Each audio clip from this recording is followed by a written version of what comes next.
Assalamu alaikum, peace. Welcome to Muslim Network TV. This is Imam Malik Mujahid, and you're watching Muslim Network TV on Galaxy 19 satellite, which covers USA, Canada, and Mexico, coast to coast, east to west, north to south. And we're on OTT devices, Apple TV, Amazon Fire TV, Roku, and you can download our app on your phones. Just type Muslim Network TV and you can download it. Our website is Muslim Network TV, and we are available 24/7 on all these places. And today is we are in the midst of a holiday season, which doubles as the buying season. And what is going on in the world? So normally it means a higher level of marketing, impulse buying, and quite a bit of wastefulness during this season as well. Well, we're facing serious problems, not only us in America, UK, and the quote unquote developed world, but around the world because of pandemic and economic situation. I just Google what news has to say about hunger. And you know what I got first? It was a Washington Post report, which I read 3 days ago, I think 3 days or 4 days ago. And heading was "Stealing to Survive. More Americans are shoplifting food as aid runs out during the pandemic." You know, federal government gives money to states gives to food pantries and all that, and that is running out. So that was one of the major things. And another news was a growing number of Americans are going hungry. That was also Washington Post. It was on Thanksgiving. Another which just recently came, 1 in 6 Americans go hungry in 2020 as pandemic persists. 1 in 6. So if you're a street and you have about 12 houses, 2 of them probably facing difficulty with food. And in New York, about New York, there was a news that 1 in 4 New Yorkers are facing difficulties. Another headline was a 2-mile line in Arizona, line for people waiting for food. A 2-mile line in Arizona, a 4-hour wait in Ohio, again for the food banks. Millions seek help to avoid going hungry. These are the headlines, folks. So the way I'm handling myself during this holiday season, although I'm a Muslim, not quite practicing Christmas, but holiday season is something everybody gets into, buying and gifts and things like that. I select items and leave them in the basket for a couple of days or so. And then I go back and say, oh, do I really need this thing? Do I have to buy it? Can I just live without it? And if I can escape that, can I contribute that money to people who are struggling right now? I mean, we have one organization in Chicago, Council of Islamic Organization of Greater Chicago. People who are struggling to pay their electricity or utility bill, they spend $1 million giving to those people, just paying their bills, not giving to them. And they were able to cover only 40% of the people who applied. 60% are still in the wait list while they ran out of the money. So people are struggling. So what should be our personal behavior? But then it's a major thing. There's small things which we do to be thoughtful in buying and purchasing and spending and not being wasteful. Do they make any difference? So today's show, we will explore this topic, and we have just amazing people who are doing unique stuff in that area. We have KoAnn Skrzyniarz. Welcome to Muslim Network TV, and forgive me for still not practicing enough your last name. You did fine, and it's lovely to be with you. Thank you so much. KoAnn is founder and CEO at Sustainable Brands. She also serves as faculty for Harvard Leadership for Sustainability Executive Education Program. I don't know if executive could be educated, but we'll find out about it. We also have Manar, Alattar. Welcome. Assalamu alaikum. Walaikum assalam. Thank you for having me. Manar is food system researcher and professor at University of Portland, Oregon. And we also have Tara Button. Welcome to Muslim Network TV. Good afternoon for you in London, I guess. Good afternoon. It's lovely to be here. Okay. Tara Button has started something unique, BuyMeOnce. All right. An author of A Life Less Throwaway. So thank you so much. From different angles, we will be talking about the same topic, essentially, our behavior. And to start off initially, those who are going to watch us right now and may or may not be tuning in for the whole 50 minutes, I hope you all stay. You will learn a great deal. I have gone through what these three people do, and it's just amazing work. So stay with us. But if you need just a summary of it, so what is your special advice during this holiday season, which is coming in pandemic, how people should be thoughtful when they're buying anything? Any one of you? I'll jump in here, as we have a shop that sells presents for Christmas. What we're hoping is that people will buy thoughtfully for the long term, because it's very easy to pick up gifts that maybe the person will open them, have a bit of a laugh, and then it sits in a corner gathering dust for the rest of the year, and eventually, maybe 3 years time, someone throws it into landfill. And it's that type of waste that we're really trying to reduce at BuyMeOnce. So we only sell things that will last, years and years and years, because that's the best thing you can do for the environment. Yeah, but will we get bored with that thing? Well, the human condition is that we do get bored of things. But the good thing about long-lasting products is that they hold their value. So even if you get bored of it, it still has life within it, and it can help someone else. So you can put it on eBay and someone else can then, get life out of it. But hopefully, if you're buying intentionally and if you get to know yourself really well, you can buy for the long term and not a kind of impulse buy where you end up with a wardrobe full of stuff that, makes you feel like you've got all these clothes but nothing to wear because you bought it on a whim. Yeah, and word boring and stress also is sort of a thoughtless word. Many times I have learned from my children that it just gets used without anybody actually meaning that. So anyone else has any ideas about during holiday season, what will you be doing?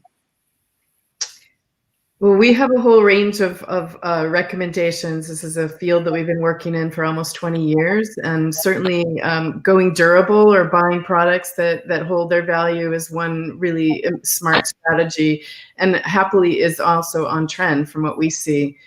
We see that people across the U.S., all demographics, regardless of faith or political affiliation or geographic location, are really starting to deprioritize money and status and personal achievement, and starting to pursue the search for meaningful connections to their family and the environment and their community, and a more balanced and simple life. So having fewer higher quality things fits right into the trend that we're seeking. One of the things that we really strongly advocate for is remembering every minute of every day that every dollar you spend is a vote for the future you want. And I think if we realize that we, don't only vote once a year or twice a year, we vote every time we spend a dollar, that helps us be more thoughtful in the ways that we choose to consume. I'll pass the mic, but there are many other things that we can talk about in terms of I like that. Every dollar you spend is a vote for the future. The future you want. Yes, right. Future you want. Yeah. You're Yeah. making a decision with your dollars what future you want.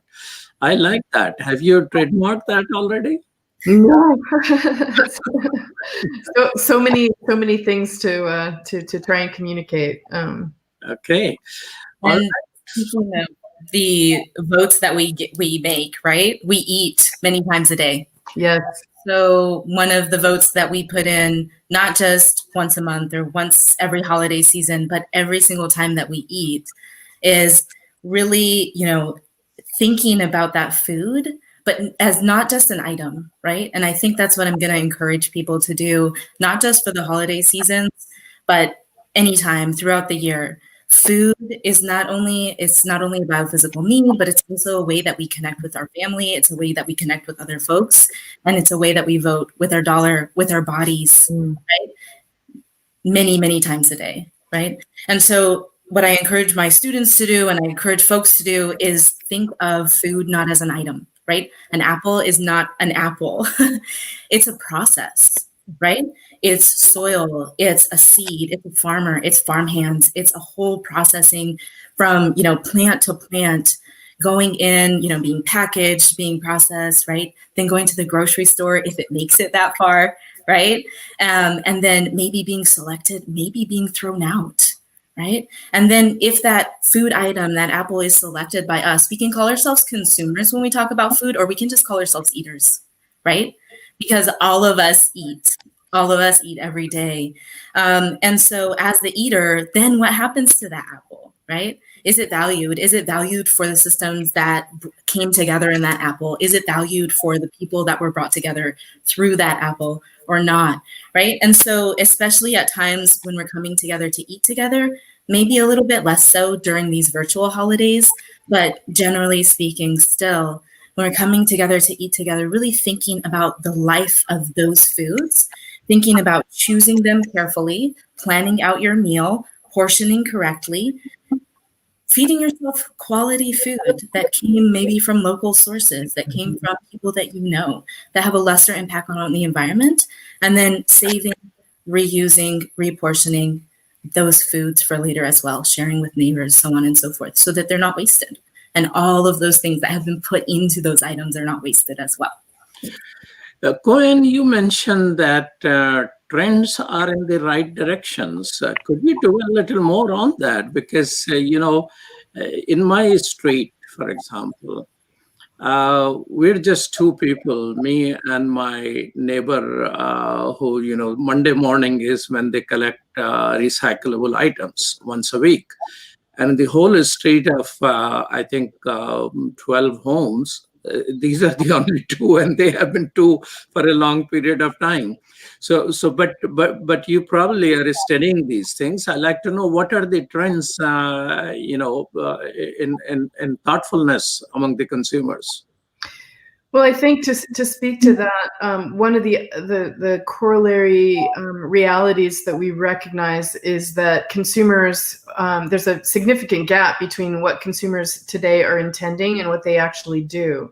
And part of that is about just a lack of understanding, confusion, a sense of overwhelm, and a sense that maybe their own individual choices and actions may not make a significant difference. And so we're working hard with the constituencies that we work with every day, which tend to be either global multinational brands or breakthrough startups, to come together to try and help support behavior change amongst the consumer base. So we have a ripe audience of people who are really recognize that the notion that we are defined as consumers is unhealthy for us, and it's unhealthy for our communities, and it's unhealthy for the planet. We want to get people back to thinking about themselves as citizens instead of consumers. And then we just need to inspire, equip, and enable them to make the choices that they really are recognizing they would like to make, through simplifying the number of things that they focus on when they make purchasing decisions. I think this notion of the impact of food touches on several key behaviors that are impactful. You mentioned buy local, and buying local is one of those things. Eating more plants is a choice that's simple, that can have a massive impact on the environment. Go Durable is another one, right? If you were to look at sbbrandsforgood.com, your listeners can see 9 core consumer behaviors that consumers or citizens can wrap their head around and really start thinking about as they make their daily choices. Tara, what are the trends in UK and Europe? Unless Brexit law don't allow you to talk about Europe. Yeah, I mean, goodness knows what's happening in Europe right now. I mean, what we've found over COVID is that people are thinking much more about their homes. They're much less interested about what they're wearing because no one's seeing them. So fashion's kind of gone out the window a little bit, and it's now about the everyday comforts that make you feel okay in the home. Everyone's looking for something to make them feel a little bit better. But what the good news is that we have seen a trend towards buying quality over quantity, and also buying secondhand is having a huge traction as well, and renting instead of buying. I think what KoAnn says is absolutely right. There is a gap between what people want to do and what they say they want to do, and that they do care about the environment, they care about people. But then when it comes to their actual buying behavior, they fall back into what's convenient and their old habits. So what we need, more people like BuyMeOnce, and they're popping up all the time, a way of making it incredibly convenient to do the right thing. Because if you make it as easy to do the right thing as to do the wrong thing, then generally people will choose with their conscience. You're watching Muslim Network TV. This is Imam Malik Mujahid. I'm talking with 3 experts, KoAnn, Manar, and Tara, and we'll be right back after these messages.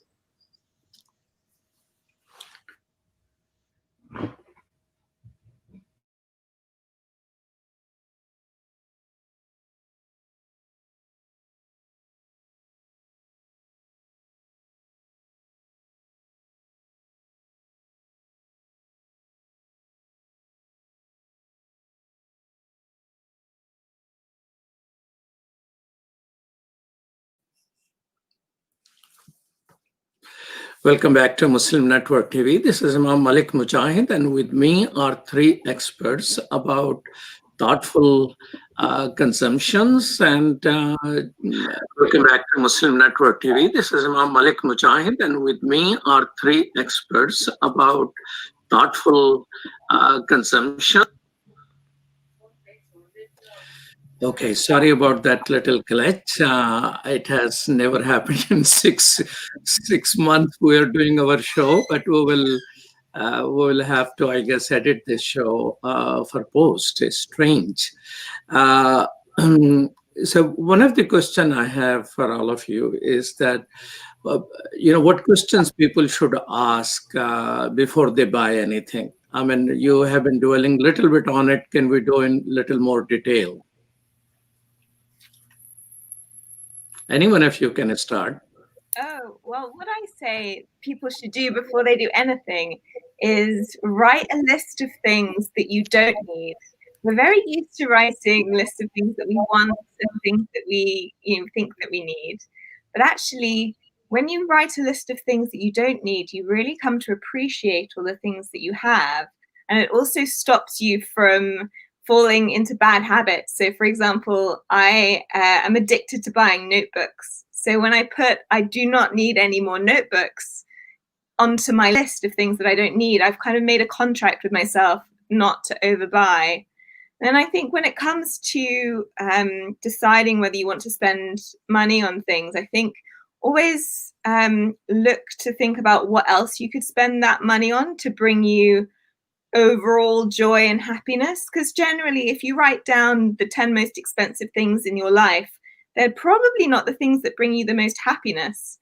It's things like the experiences that you have with your family and the connections that you make. And spending money on being able to do that with friends and family, although obviously it's very difficult right now during COVID, I think makes you reprioritize perhaps where your money should be. And then secondly, find out what kind of taste you have. What is the look that you want in your home if you're buying something for yourself, because I think lots of people buy things on a whim and they get swayed by advertising and trends, and they end up with a kind of mismatch of everything, which creates a churn in your life, which creates a huge amount of waste. So taking the time to take a step back and really getting to know your own tastes and the taste you're going to have in the future is going to stop you from buying something that you won't like in a few years' time. Wow. So making a list of which I don't want to buy, that will be pretty big volume for me. So what, KoAnn, you think? Are there some brands which we can put, don't buy these brands? Oh, I'm not sure I understand your question, except to say that there are many companies around the world that are beginning to be incredibly mindful about how they produce, what they produce, and how they produce their products. So definitely one of the things to do, other than I would say watch Marie Kondo. If you haven't seen her, she's really, just to reinforce Tara's point, does a great job of expressing the power of curating your own space. But in terms of who you choose to purchase from, a little research on the companies and brands that you buy goes a long way. And then, because there are both retailers and product and service brands that are very intentional about their footprint in the world, both socially and environmentally. And once you can uncover some of those brands and become loyal to them, you again influence the competitive landscape in the direction that we all hope that it will go going forward. Is there a consumer association who goes independently, who does not accept any advertisement and funding, who assesses these mega national corporation whose supply chains could be, blood diamonds are involved, slave labors in China for Uyghur people is involved. So is there anybody who independently invests time and money to research these things? I think this is part of the challenge in the landscape, is that I think the last count, and I had stopped counting several years ago, there was something on the order of 450 eco labels or social impact labels that represent organizations that are focused on one particular issue or another that matter to our future health as a species and as a planet, and that becomes very confusing. So I would say there isn't really one organization that a consumer can go to. There are more and more organizations like Tara's who are really attempting to become a filter for consumers to purchase through to make smart choices. Even Amazon has recently launched, just in the last month or maybe 6 weeks or so, a new labeling system on their site that helps their consumers select more sustainable options. They basically distilled down that long list of eco labels into the top most credible and influential and impactful certifications. I think there are maybe 29 of them or something. So they actually show on the purchasing page those labels so that you can make better choices. And when it comes to food as well, there are items that are very specific food items that you can kind of think about, right? So first, start off with thinking about food as a whole system, but there are high impact foods, meats, for example, as KoAnn had mentioned, beef specifically at the very top of that, right? So we talk a lot about climate change, but the impact of food specifically within climate change is very disproportionate compared to things like transportation and other things that sometimes we focus even more on. But really, the power that we have to change the impact on climate change through food is huge, and specifically around meat. So as Muslims, meat is halal, but we know within our religion that there's so many constructs around how is the meat slaughtered, remembering God when you're eating in general and meat specifically. humane practices, so on and so forth, right? And so bringing that into the context of sustainability and your personal interaction with food. So meat is one thing, shrimp, another thing, and then also things that are often wasted, for example, in the home. So vegetables, fruits and vegetables, breads, even though they have a lesser impact, they are greatly kind of wasted in the home. Other things to think about are things like food labels, right? Food labels, as with different types of eco-labeling, food date labeling can be very confusing. So thinking about using the food for a longer period of time by just using your senses, smell, taste, things like that, to see that the food still has life in it. So also thinking about just little changes that you can make in your life, in your eating pattern, maybe decrease the amount of meat. Think about sourcing meat locally. Our local halal stores, oftentimes, they are working with local farmers, right? So support them as well. And so these are things that we can do in our household as well to think about our impact on the climate globally, right? Yeah, I mean, I will look at Amazon labeling in that way, because sometimes I spend a lot of time looking where that product originated, and you cannot find it. And there's such a, in olive oil, I thought, oh, these are from California, so let me buy from the US instead of imported one, only to find out the big label says California olive oil. At the bottom somewhere it says list 5-6 countries around the world where they have imported. I mean, this is just not an easy job. One has to very thoroughly. But Manar, you were talking about things, and you said that you teach these things to students. Are there students who are willing to pay to learn these things?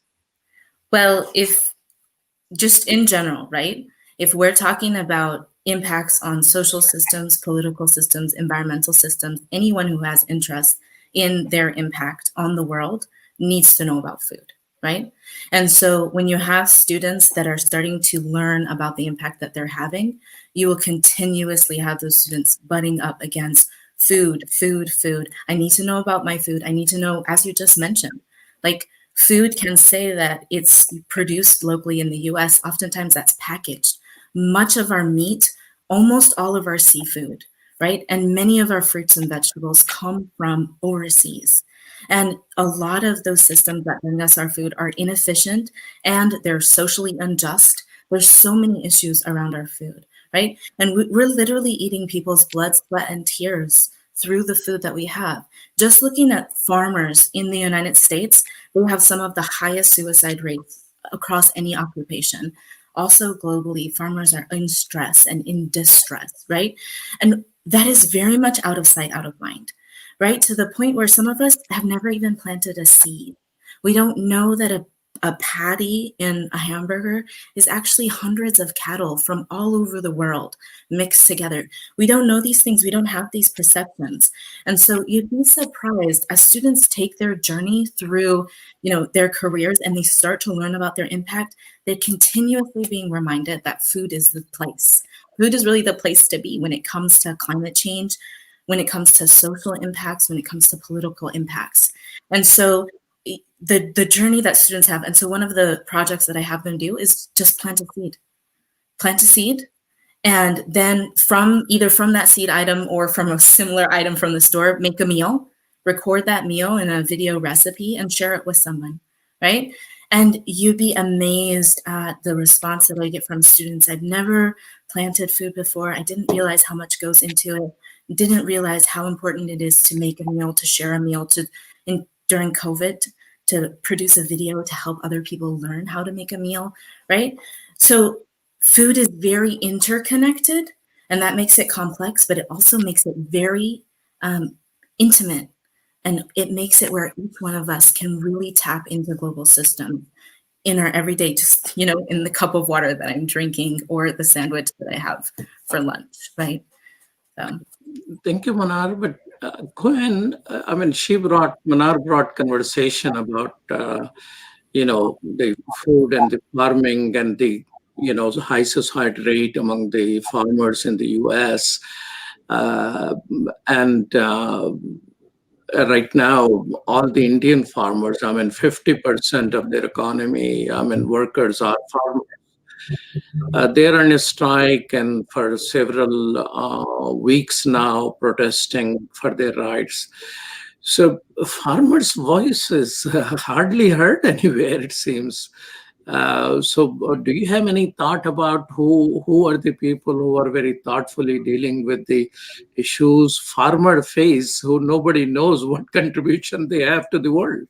Absolutely. There are a number of multinational companies who are very conscious of this problem and very much working to help overcome it. Companies like Unilever, like Land Lakes, like Patagonia, who's got into actually influencing sustainable food production. The list goes on. Bumblebee is a company that's very much looking at sustainable fisheries. So I'm very hopeful about that. I think all these multinationals have the potential to have massive influence on our systems. I really appreciate the continued call towards buying local and sourcing local. I think that's a fundamental bit of advice that applies to as many of the things that we buy as we can possibly apply it to. I love what's happening in the hydroponics field, where there's a real explosion starting to come about around enabling local food production in environments that have been up till now or becoming difficult to grow food in because of climate change. So I do think there's a lot of innovation that will enable more and better choices for consumers. I also just love what's happening in many of the retail, large-scale retail brands, where there's a focus, I think, started by Intermarché in France around reusing food waste, taking food that has been outdated or is no longer looks good. It's either ugly food or it's food that's lost its shelf life, and in the store actually remanufacturing it into soups and juices and other things. So the move towards reduction of waste is a really there's some party in the US which sells ugly food. Yes, exactly. More costly than the pretty food for some reason. This is the power of the scale of good ideas, because again, that idea started in France and it's really caught hold from people like Walmart all the way down to local entrepreneurs. So it's a great thing to see. Yeah, and this in pandemic is something, some small things. One cannot regret so much about the loss of so many, close to 300,000 in America and more than a couple of million around the world. But there are things people are doing which is, based on this, the conclusion. One of the things is gardening. Midsummer, I didn't have the type of seed I wanted for my fall. And I started looking around and none are available. Seeds are gone from the market.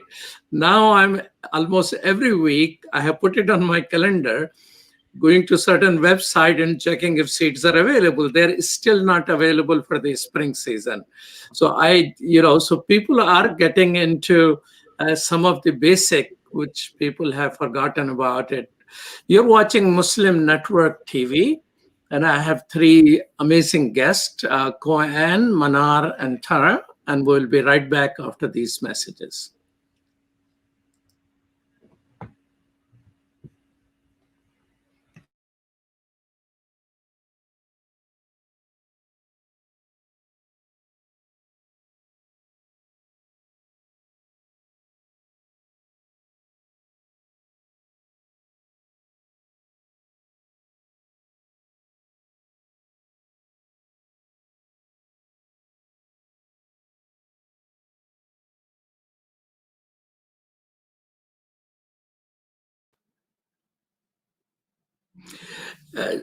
Welcome back to Muslim Network TV. This is Imam Malik Mujahid. KoAnn, you were talking about, in a somewhat positive way about some food production companies that are corporate entities. At the same time, you had campaign Stop Hate for Profit, which, in which a few months ago you decided not to have paid advertisement to Facebook. I mean, although we're not quite discussing that, but this remains a challenge. I mean, I work as a human rights activist on the different human rights causes, and I have seen this social media in America, election related, but in Myanmar, Burma, I mean, Facebook essentially was the tool which actually resulted in a genocide. Same thing is happening in India now, and there are a lot of studies and paper. I mean, lynching is taking place in India towards low-caste people, and low-caste many times happen to be Christians or Muslims, and so how that popped into your brand, campaigns? Well, this is not a campaign that we started. It's a campaign that we joined. I think there's two things in that. One is, we are in the midst of a time in history where story wars are amongst the most powerful wars that are waging, and it's incredibly troubling to watch that reality unfold, and something we need to be conscious of. I think the divisiveness.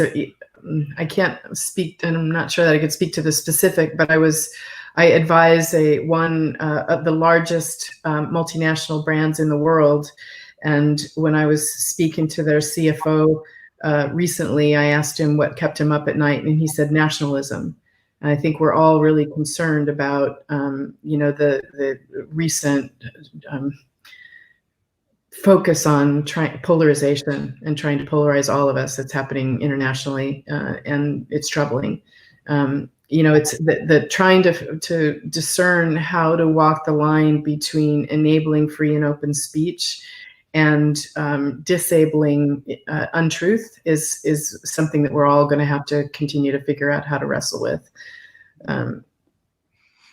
Recently, I was reading, actually not recently, just this morning, I was reading about some production. So Apple TV, among the things which they have formally informed their producers not to have on Apple TV is nudity, and also any criticism of China.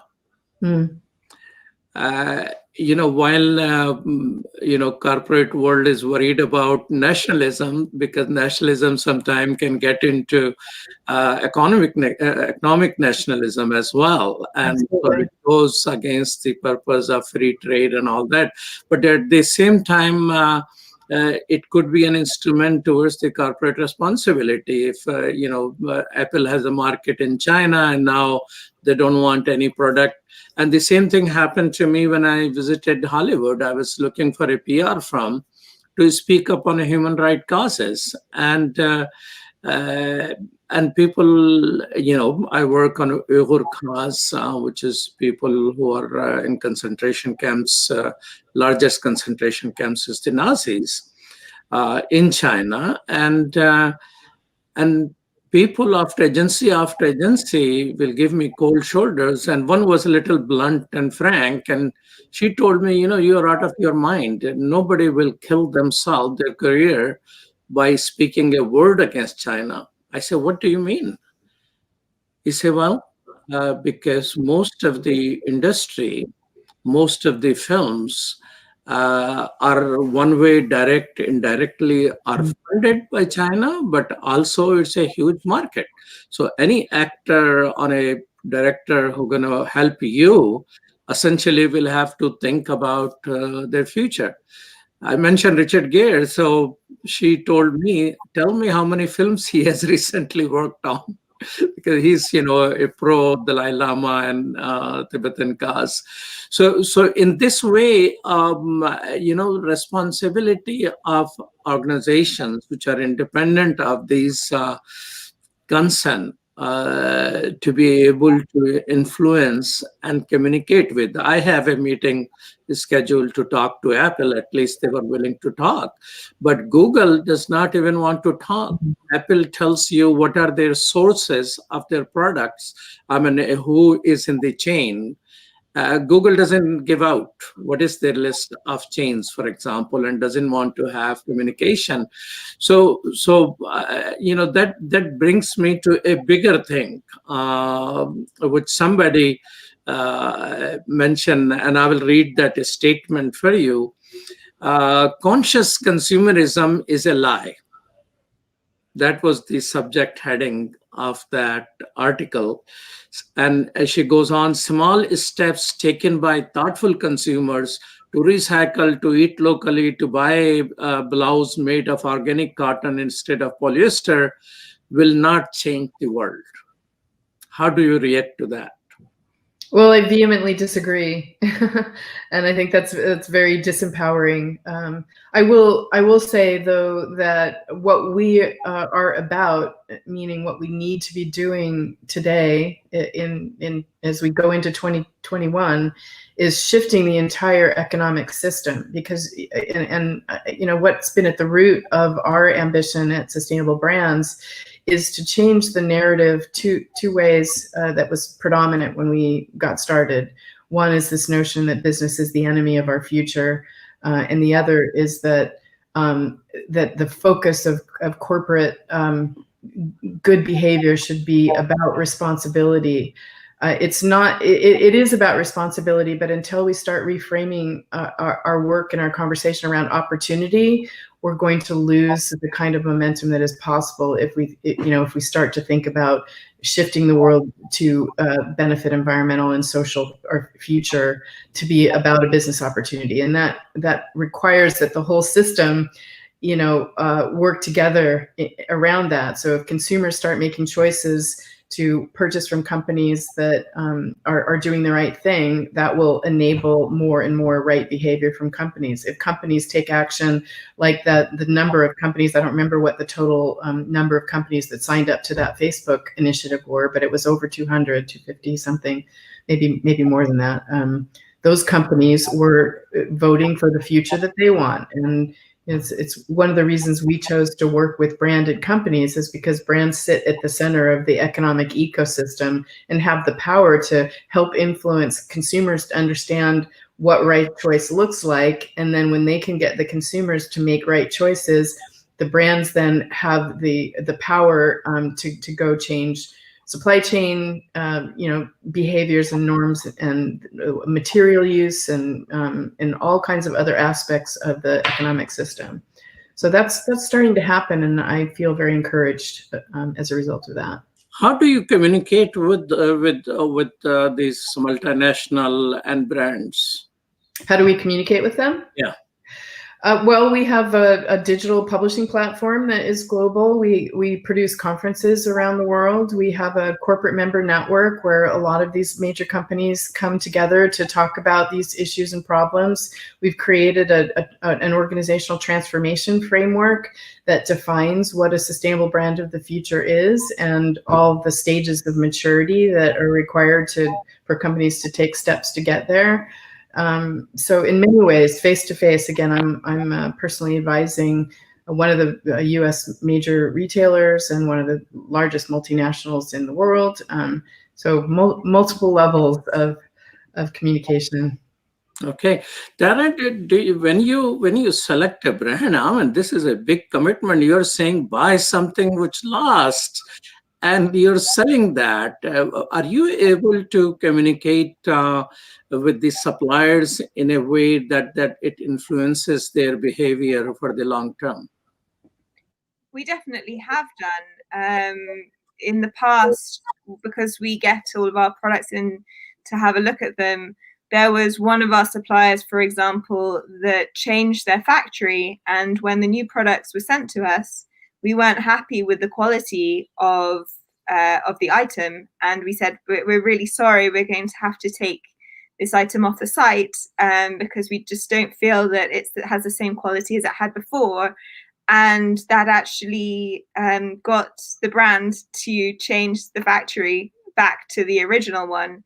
So we definitely have the power to influence. And I would say that your the article that you reference is definitely wrong, because something like 70% of the impact, climate impact, is directly attributed to choices that we as consumers make.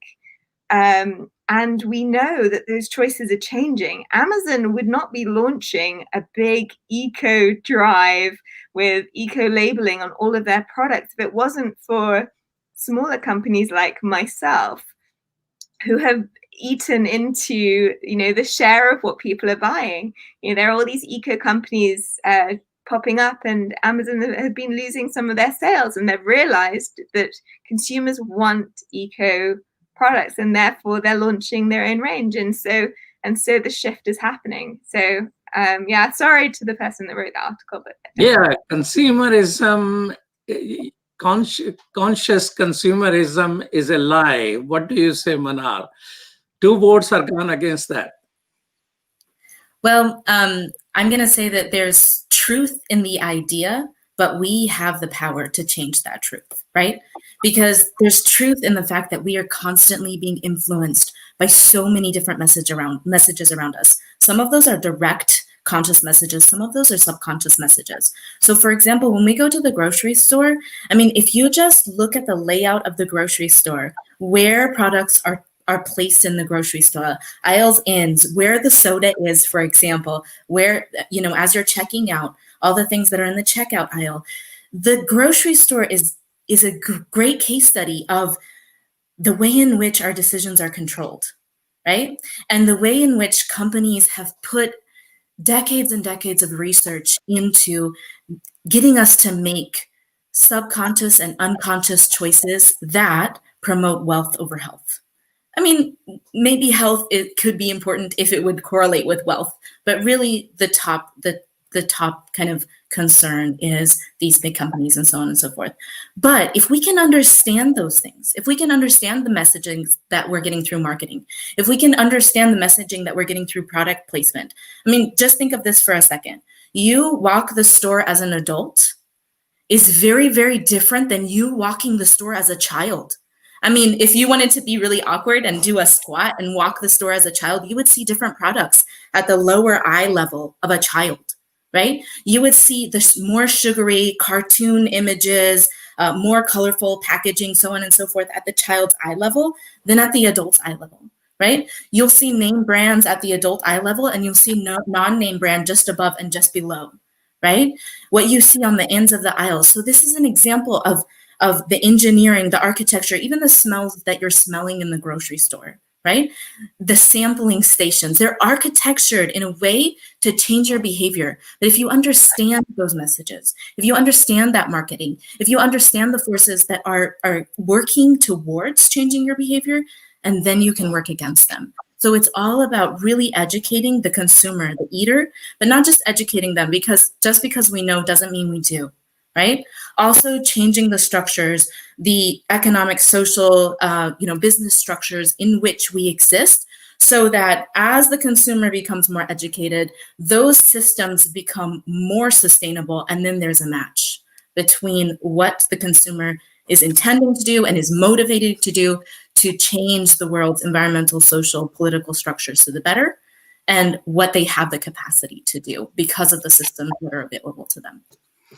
So if the consumption is the backbone of economy, especially in America, and marketing budgets are not available to any 3 of you who are trying to educate, but marketing budgets are available to multinationals, don't you think this conscious consumerism is basically bound to fail because you don't have the money which marketing people do? Money is one thing, but willpower can be very strong too, right? If you can get folks together, then you can start to change those narratives that impact marketing, that marketing feeds off of as well. Okay, as we conclude, each one of you give just a 15-second answer to that. I'll just say that the world is changing, and multinationals recognize that our current economic paradigm is not sustainable, and are motivated to change. They realize that consumer sentiment is changing, as Tara said, as we've all discussed, and they are working to use all of the talents and skills that they have developed to help influence consumer behavior, to try to start nudging it in the right direction. If again, sbbrandsforgood.com will give you a sense of some of the companies and some of the behavior changes that they're working on to try and support conscious consumption. Okay, Tara, you get the last word. I don't think you necessarily need money to reach people. When I started BuyMeOnce, we had 600,000 people came to the website in a couple of days, and that was with absolutely no marketing budget. It was the power of people all around the world going, look at this. I think this is a good idea. We should support this. And I think if you've got good ideas and you've got the right mood of the people, you can do anything. Thank you so much. Amazing conversation. And I definitely have learned things and will be more thoughtful. Thank you, KoAnn. Thank you, Manar. And thank you, Tara. Thank you so much. And thank you, Sher Dil Khan and Dr. Abdul Wahid for producing today's show. This is Imam Malik Mujahid, and thank you so much for watching. Keep watching Muslim Network TV. We're always there on Galaxy 19 satellite 24/7. At the same time on Apple TV, Roku, Amazon Fire TV, as well as on our website, or you can download our app on Muslim Network TV on your iPhone or Android. Peace. Salam. Wa alaikum assalam.